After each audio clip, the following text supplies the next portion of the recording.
The future of the Starship program at Kennedy Space Center is sparking heated discussions and growing worries among local residents. And the Federal Aviation Administration, FAA, is stepping in to hear their voices. SpaceX's ambitious plan to significantly ramp up operations in Brevard County is not merely a technical upgrade. It comes with serious repercussions for community access and safety that could profoundly change life near the spaceport.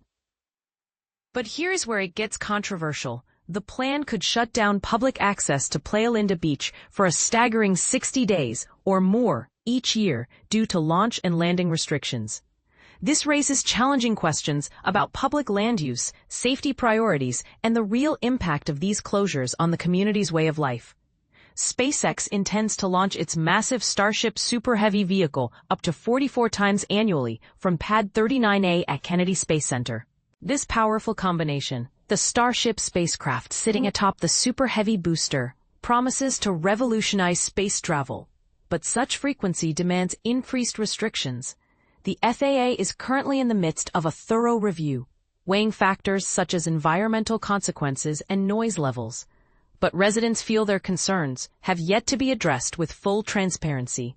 Robin Memphis, a longtime resident and passionate beachgoer, voiced what many in the community are feeling. 60 days out of 365 effectively means months of beach closures, she said. Not long ago, she launched a Change.org petition demanding fair and clear safety rules surrounding these closures, which has already gathered over 3,100 signatures. This reflects a significant public pushback against how these restrictions are applied, highlighting the fear that the actual closures could extend well beyond the projected 60 days. And this is the part most people miss. Memphis and others point out that the FAA's current justification for these closures centers more on logistical issues rather than direct safety concerns. Launch scrubs, weather delays, and other operational hiccups can prolong these shutdowns, which means the disruption could be inconsistent and potentially longer than planned. The community is calling for clearer explanations of these logistical barriers and better communication on what they mean for public safety. The FAA's own draft environmental impact statement hints at these uncertainties, noting that the actual duration of a closure associated with publicly accessible areas may be longer due to logistical aspects. But neither the FAA nor SpaceX can precisely quantify how many days Playalinda Beach will be off-limits when considering delays and rescheduling. This vagueness is fueling anxiety among locals who treasure this coastal space. It's not just the beach access at stake. Air travel across the region could be significantly disrupted as well. The FAA warns that launches and re-entries may cause flight delays and reroutes, particularly affecting airports such as Orlando and Tampa International. In some cases, ground stops may be necessary to avoid any safety hazards during a SpaceX mission, with average flight delays estimated around 40 minutes, but potentially stretching up to 2 hours. Susan Adair from Titusville expressed concerns about the broader ripple effect of these delays on Florida's vital tourism industry. If flights are consistently delayed by launches, what will that mean for visitors and the local economy? She asked during a recent FAA community meeting. This illustrates how the space program's impact cascades beyond just the immediate launch vicinity. Meanwhile, noise and vibration are unavoidable side effects of these powerful rocket launches.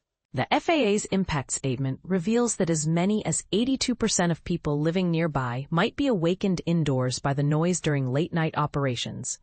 Barbara Evans, who lives near the Indian River Lagoon opposite the Space Center, noted how recent passes of Starship have shaken homes with loud sonic booms, even as far away as Winter Park.